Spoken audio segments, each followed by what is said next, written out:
Mheshimiwa Spika, kupitia bunge lako tukufu, namwelekeza IGP Wambura asitoe vibali kwa kazi zozote zitakazokuwa zinahusiana na kufanya mikutano ya hadhara katika kipindi hiki kwa chama chochote, iwe Chama cha Mapinduzi, iwe chama chochote kile kwa kipindi hiki. Kufuatia tamko lililotolewa na Waziri wa Mambo ya Ndani ya Nchi Mheshimiwa Patrobas Katambi tarehe 26 Juni 2026 kuhusu kupiga marufuku mikutano ya hadhara ya vyama vya siasa, Kituo cha Sheria na Haki za Binadamu LHRC kimefanya uchambuzi wa kikatiba na kisheria kuhusu hatua hiyo. Kupitia tamko lake la umma, LHRC imeeleza mtazamo wake kuhusu uhalali wa katazo hilo kwa kuzingatia Katiba ya Jamhuri ya Muungano wa Tanzania, sheria za nchi, pamoja na wajibu wa Tanzania chini ya mikataba ya kikanda na ya kimataifa ya haki za binadamu. Taarifa kwa vyombo vya habari kuhusu katazo la mikutano ya vyama vya siasa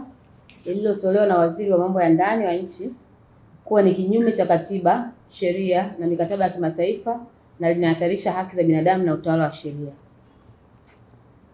Kituo cha Sheria na Haki za Binadamu LHRC kimepokea kwa masikitiko makubwa na wasiwasi tamko lililotolewa tarehe 26 Juni mwaka 2026 na Waziri wa Mambo ya Ndani ya Nchi Mheshimiwa Patrobas Katambi bungeni lililopiga marufuku mikutano ya hadhara ya vyama vya siasa kwa tuhuma za uwepo wa viashiria vya uvunjifu wa amani. Katika tamko lake, waziri hakufanya rejea wala nukuu ya kifungu chochote cha katiba wala sheria kinachompa mamlaka ya kutoa zuio la jumla la mikutano ya hadhara. Badala yake, tamko hilo limejengwa katika kauli za jumla zisizoonesha msingi wa kisheria. Ni muhimu kukumbusha kwamba kwa mujibu wa ibara ya 3 ya Katiba ya Jamhuri ya Muungano wa Tanzania mwaka 1977, Tanzania ni nchi ya kidemokrasia inayofuata mfumo wa vyama vingi vya siasa, mfumo ambao msingi wake mkuu ni uhuru wa wananchi kushiriki katika shughuli za siasa bila hofu wala vikwazo visivyo halali kisheria. Ikumbuke kwamba haki za msingi za binadamu haziwezi kusimamishwa au kuwekewa zuio kwa matakwa ya mtu yoyote au mamlaka yoyote, isipokuwa tu katika mazingira maalum ya hali ya hatari yanayotangazwa rasmi na Rais wa Jamhuri ya Muungano wa Tanzania kwenye katiba ibara ya 32. Hivyo, hatua ya waziri ya kusitisha mikutano ya hadhara ya vyama vya siasa bila kuwepo na tangazo la hali ya hatari ni kinyume cha katiba na ni nje ya mipaka ya mamlaka yake kisheria. Aidha, kifungu cha 7 cha sheria ya Jeshi la Polisi na huduma za wasaidizi sura ya 322 rekebu ya mwaka 2023 hakimpi waziri mamlaka ya kusitisha mikutano ya hadhara ya vyama vya siasa, bali kinaweka wajibu wa kiutawala na usimamizi wa jumla wa masuala ya usalama bila kuondoa haki za msingi zinazolindwa kikatiba. Hivyo, ni mtazamo wa LHRC kuwa katazo hili si tu kwamba linakosa msingi wa kikatiba na kisheria, bali linakiuka misingi ya demokrasia, utawala wa sheria na haki za msingi za binadamu kama ifuatavyo. Tutazidadavua kidogo sheria hizi zinazomkataza au zinazomzuia waziri kutoa tamko kama alilolitoa. Ya kwanza ni mikutano ya hadhara kwa vyama vya siasa ni haki ya kikatiba kisheria. Ibara ya 20 ibara ndogo ya kwanza ya Katiba ya Jamhuri ya Muungano wa Tanzania inalinda haki ya mtu kukusanyika kwa amani, kujumuika na kushiriki shughuli halali za kijamii na kisiasa. Kifungu cha 22 cha sheria ya vyama vya siasa pia sura namba 258 rekebu ya mwaka 2023 pamoja na vifungu vya 43 na 46 vya sheria ya Jeshi la Polisi na polisi wasaidizi sura 322 vinaweka utaratibu wa usimamizi wa mikutano hiyo, lakini havimpi waziri mamlaka ya kupiga marufuku kwa ujumla wake. Hivyo, hatua hiyo ni matumizi mabaya ya mamlaka na ni kinyume cha msingi wa utawala wa sheria. Hiyo ni ya kwanza. Ya pili, ukiukwaji na wajibu wa Tanzania chini ya sheria za kikanda na kimataifa. Kwa mujibu wa ibara ya 21 na 22 ya mkataba wa kimataifa wa haki za kisiasa na kiraia wa mwaka 1966 ICCPR, haki ya kukusanyika kwa amani na uhuru wa kujumuika vinatambuliwa kama haki za msingi ambazo haziwezi kuondolewa kiholela. Vivyo hivyo, mikataba ya Afrika ya haki za binadamu unaitwa mkataba wa Afrika wa haki za binadamu na watu mwaka 1981 kupitia ibara ya 10 na 11 inalinda uhuru wa kujumuika na kukusanyika. huku mkataba wa Afrika kuhusu demokrasia, uchaguzi na utawala bora wa mwaka 2007 ambao Tanzania haijaridhia ukiweka wajibu kwa nchi wanachama kuhakikisha misingi salama na haki ya kushiriki kwenye siasa vikiwa vinaheshimiwa. Kwa msingi huo, tamko la waziri si tu kwamba linakiuka sheria za ndani, bali pia linaiweka Tanzania katika hatari ya kukiuka wajibu wake wa kikanda na wa kimataifa. Swala la tatu ni kudhoofishwa kwa demokrasia nchini. Katazo hili pia lina athari kubwa kwa haki za msingi za kiraia na kisiasa na misingi ya kidemokrasia nchini. Kwa kuzuia mikutano ya hadhara ya vyama vya siasa, serikali kwa vitendo inafifisha nafasi ya ushiriki wa raia katika demokrasia na kuhalalisha ukandamizaji wa maoni halali ya kisiasa. Katika mfumo wa vyama vingi, mikutano ya hadhara si jambo la hiari wala la kujipanga kueneza sera, bali ni kujipanga kueneza sera na misimamo ya vyama sanjari na kuwasiliana na wananchi ambao ni wanachama wao. Historia ya Tanzania inaonyesha kuwa vizuizi vya kiutawala na kisheria dhidi ya shughuli za kisiasa vimekuwa nyenzo ya kudhoofisha demokrasia na kupunguza ushindani wa kisiasa. Namba 4, utekelezaji wa kibaguzi na ukiukwaji wa kanuni ya usawa mbele ya sheria. Utekelezaji wa katazo hili unaashiria ubaguzi wa wazi katika matumizi ya sheria, huku shughuli za kisiasa zikiwa mwathirika mkuu wa kisingizio cha usalama wa taifa. Mikusanyiko mingine ya umma kama ibada za kidini, tumeona mikutano ya Injili mikubwa tu imefanyika hata jana. Shughuli za biashara na masoko ya wazi zikiendelea kama kawaida. Inaibuka hoja nzito ya usawa mbele ya sheria, kwamba kuna usawa mbele ya sheria. Hali hii inaonyesha kuwa lengo halisi si kulinda usalama wa taifa, bali kudhibiti na kunyamazisha sauti za kisiasa zinazokosoa mamlaka. Katika shauri la Onesmo Ole Nguruma dhidi ya mwanasheria mkuu wa serikali, rufaa namba 134 ya mwaka 2022-25, mahakama ya rufaa ilisisitiza kwa msimamo thabiti kuwa all persons are equal before the constitution and other laws of the land. Yaani kila mtu ni sawa bila sheria. Hivyo uamuzi huo wa mahakama unaweka bayana kuwa hakuna mtu, taasisi au kikundi kinachopaswa kutendewa kwa upendeleo au kubaguliwa katika utekelezaji wa sheria. Kwa hiyo, hatua yoyote inayolenga kuzuia shughuli za kisiasa pekee wakati shughuli zingine za umma zinaendelea inaweza kutafsiriwa kama ukiukwaji wa kanuni na usawa mbele ya sheria. La mwisho, kisha kwa muhimu, ni hatari ya matumizi mabaya ya madaraka na kudhoofisha kwa utawala wa sheria. Ni mtazamo wa LHRC kuwa tamko hili linaweka mazingira hatarishi ya matumizi mabaya ya madaraka kwa vyombo vya usalama na usimamizi wa sheria. Agizo la ujumla lisilo na mipaka wala miongozo ya kazi linaweza kutafsiriwa kama ruhusa ya wazi kwa vyombo vya dola kufanya ukamataji holela, matumizi ya nguvu kupita kiasi, kuzuia mikusanyiko halali na kufanya ufuatiliaji usio wa lazima kwa wananchi. Hali hii ni hatari kwa sababu inaweza kugeuza vyombo vya dola kuwa vyombo vya kisiasa badala ya taasisi za kitaalamu za kulinda usalama wa raia wote bila upendeleo. Vile vile, kwa kutoa maelekezo ya moja kwa moja ya kisiasa kwa jeshi la polisi, kuna minya uhuru au kuna nyima uhuru wa kitaasisi wa jeshi hilo kwa kuwa na nafasi ya kufanya tathmini ya kitaalamu ya hali ya usalama kwa kuzingatia mazingira ya kila tukio. Jeshi la polisi si idara iliyo chini ya Wizara ya Mambo ya Ndani ya nchi, bali ni taasisi huru iliyoanzishwa kwa mujibu wa katiba kama ilivyoainishwa katika ibara ya 147. Hivyo inapaswa kufanya uamuzi kwa kuzingatia sheria, kanuni na miongozo mbalimbali na taarifa za kiintelijensia, si kwa maelekezo ya kisiasa. Kutokana na uhuru huo, kunaweka msingi wa matumizi ya dola kama silaha ya siasa, jambo ambalo ni tishio sana kwa utawala wa sheria na utawala bora.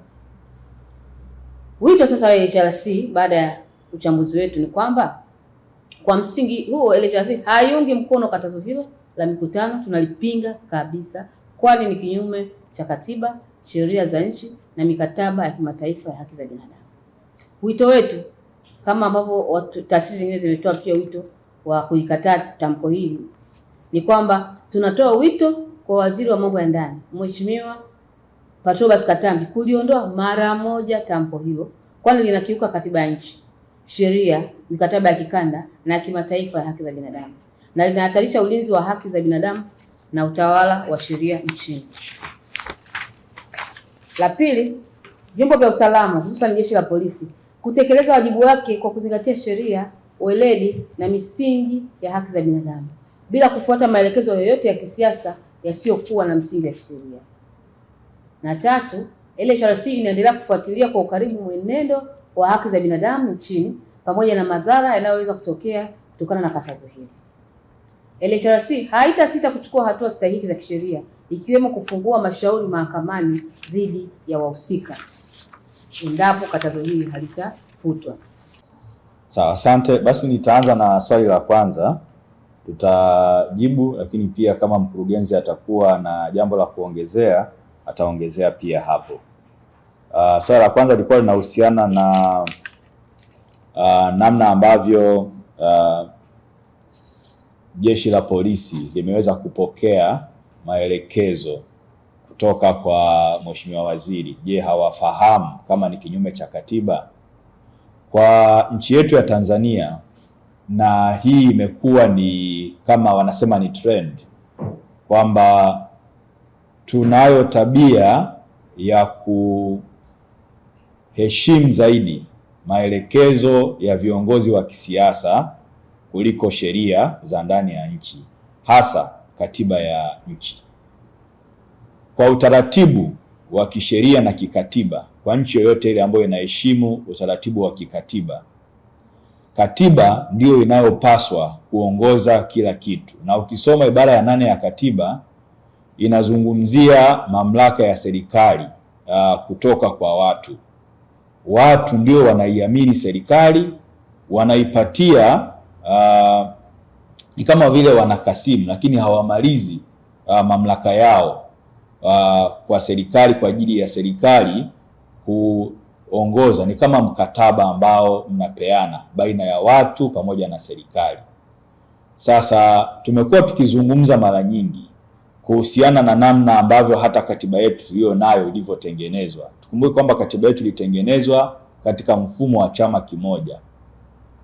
Na ndio maana ukiisoma unaona namna ambavyo katiba imezungumzia sana mamlaka ya rais, na hili limekuwa ni tatizo kubwa. Ina maana katiba imeweka mamlaka makubwa sana ya rais, na hata pia mamlaka hiyo inafifisha sasa uwezo au mamlaka ya vyombo vingine, ikiwa ni pamoja na bunge, lakini pamoja na mahakama katika kuhoji mamlaka ya rais au vyombo vingine. Tukumbuke kabisa kwamba rais ana chombo cha utendaji kazi ambacho ndio baraza la mawaziri. Ndiyo sehemu inaitwa executive. Sasa kwa sababu rais ana mamlaka makubwa, hivyo hata wawakilishi wake wa serikali kwa maana ya mawaziri wamekuwa wakitumia mamlaka hiyo ya kuonesha kwamba nao wakisema kitu inaonekana ni maelekezo, kwa sababu wanateuliwa na rais.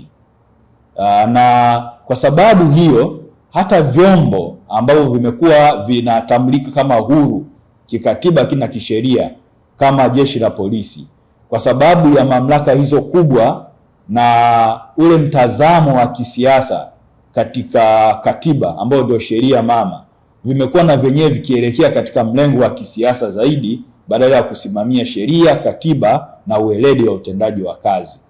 Hivyo sio kwamba hawaelewi katiba wala hawaelewi sheria, lakini ni changamoto kubwa ya mfumo wetu wa kikatiba na sheria ambao umekuwepo wa kukanyaga katiba ya nchi na sheria ambazo zinakuwepo, na hiyo inapelekea kukanyaga hata kwenda kinyume kabisa na misingi ya utawala bora na haki za binadamu katika sheria za kikanda na kimataifa, ambazo katiba ndiyo inachukua pia yale maelekezo kutoka katika sheria hizo za kimataifa, na ambapo tunafahamu tamko la haki za binadamu la 1948 ndilo ambalo linapelekea heshima naona ya haki za binadamu, lakini na utawala bora ambao kimsingi tumeweka kwenye katiba na sheria zetu za nchi. Kwa hiyo tuna tatizo kubwa la kikatiba kwa ufupi ndani ya nchi hii. Naweza nikasema hivyo kwa swali lako hilo la kwanza. Lakini swali la pili linahusiana na namna hatua gani sasa zaidi ambazo kimsingi nadhani umegusia pia utekelezaji. Sasa nadhani hiyo swali jibu limeelezea pia tena utekelezaji, kwamba wameendelea kujielekeza sasa hawa wakuu wa mamlaka hizi za kipolisi wameendelea kujielekeza kwenye zile kauli za za kisiasa, na hata ukisoma hizi barua zinaelezea kuhusiana na namna ambavyo wanasema pale. Hizi barua ambazo zimetoka tumeona zinasambaa za kukataa sasa mikutano na mikusanyiko. Barua zinasema kwa tamko la serikali, unaona, kwa maelekezo ya serikali. Unaona, sasa maelekezo ya jeshi la polisi yanapaswa yazingatie katiba na sheria na sio maelekezo ya serikali. Maelekezo ya serikali sasa kwa sheria ipi na kwa katiba ipi? Na tumeona tamko limesema hapa la kwetu hili kwamba wakati Mheshimiwa Waziri wa mambo ya ndani ya nchi akizungumza hakunukuu ni kipengele gani katika katiba wala katika sheria inamuongoza yeye kuweka ile katazo, ambalo hata basi hivyo vyombo husika vingesema kwamba kutokana na kipengele hichi ambacho kinatupatia sisi mamlaka, basi tunasema hivi. Kwa sababu hakuna kipengele kinachowapatia mamlaka jeshi la polisi kukataa mikutano, ndio maana unaona zile barua hazijasema kwa kipengele gani, zinasema tu kwa tamko la serikali ambalo na lenyewe liko kinyume cha katiba na sheria kama ambavyo tumeelezea. Sasa ni hatua gani kwenye tamko hili tumeelezea hatua ambazo tunaweza tukazichukua. So Kituo cha Sheria na Haki za Binadamu kimekuwa kikichukua hatua mbalimbali za kufungua mashauri mahakamani. Lakini ni muhimu kusema kwamba kauli za namna hii ziko kinyume na katiba na ziko kinyume na sheria. Ndio maana ni muhimu kufahamisha umma, lakini pia na kutoa wito kwa serikali.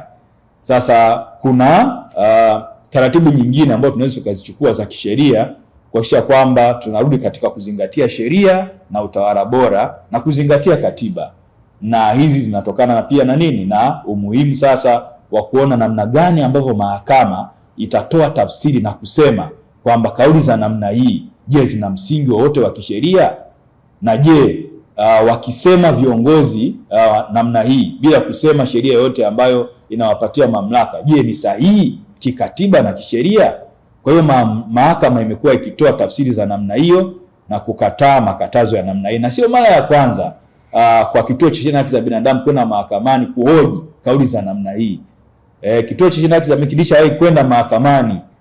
Kuna kauli ilitolewa na aliyekuwa waziri mkuu wa awamu zilizopita, yule ambaye alikuwa anazungumzia kuhusiana na kauli za namna ambavyo wananchi kwamba wataonekana kukaidi mamlaka za vyombo vya dola, kwamba wakionekana kukaidi basi wapigwe, na mimi naona kama wapigwe tu.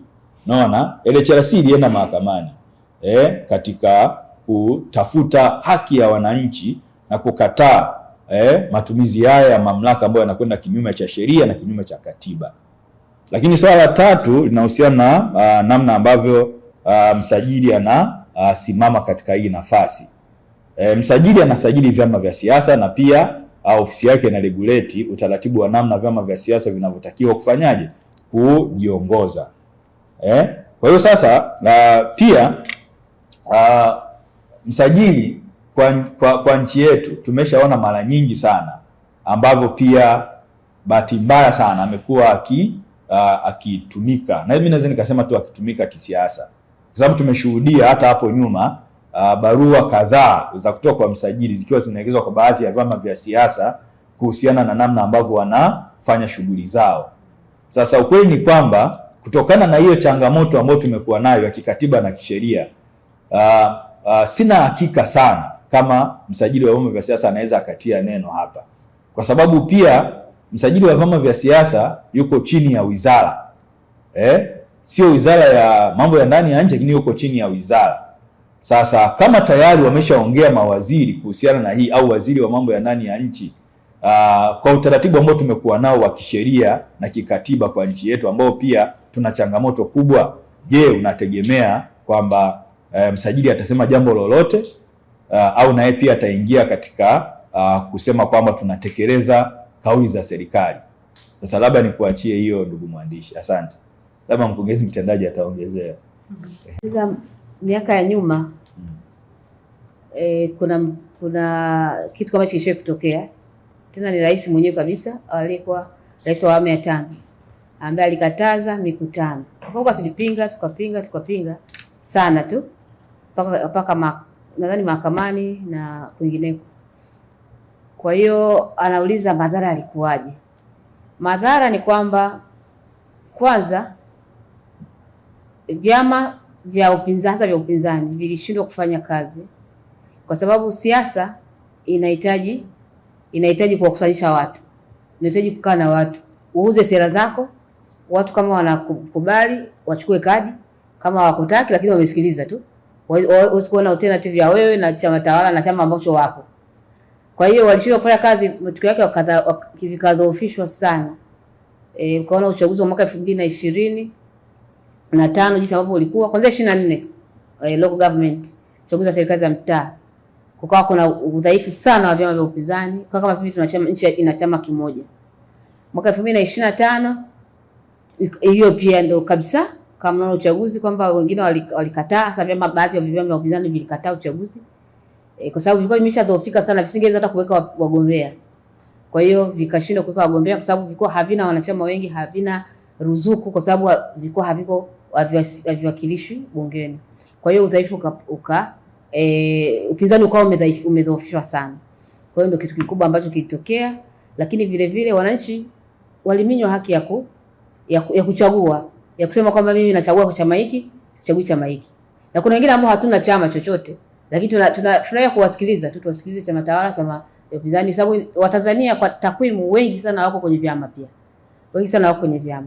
Kwa hiyo kuna wale pia ambao tunataka waone kuna serikali inachekiwa hasa bungeni. Serikali kuna mtu ambaye anaikosoa baadhi ya vitu. Kwa kama ikiwa kama serikali moja au chama kimoja kiko kule bungeni, maana yake hakuna sauti mbadala. Hakuna mtu ambaye anasema hapa mmekosea, hapa fanyeni hivi, hapa fanyeni hivi, kwa sababu chama ni chocho kimoja.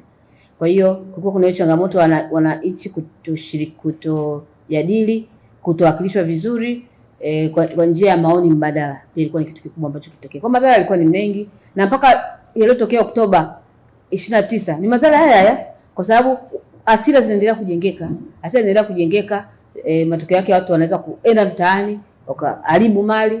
Hatuungi kabisa mkono kuharibu mali, lakini hayo ni matokeo ambayo tumeyasababisha kutokana na kuwaminya baadhi ya watu wasiweze kuongea, wasiweze kufanya siasa kwa halali. Tanzania ni nchi ya vyama vingi na ilikuja kutokana na mabadiliko ya katiba mwaka 91, mwaka 92 ikaingizwa kwenye katiba. Kwa hiyo inatakiwa vyama vyote vifanye kazi, mikutano ya hadhara ifanye. Unajua hili tamko limesema tu ni tamko la shughuli za siasa zisifanyike, lakini kimsingi wanakuwa targeted ni vyama vya upinzani. Kwa sababu mikutano kwa mfano vyama tawala bado inaendelea. Unakuta tu wanaendelea, wanasema leo sisi tunazindua mwenge wa uhuru. Mwenyekiti wa tawi fulani amezindua mwenge wa uhuru na wanafanya kabisa mikutano. Kwa hiyo tunaona kwamba sio halali kabisa kuminya haki kwa kuwa target watu fulani. Kwa sababu Tanzania ni nchi ya vyama vingi.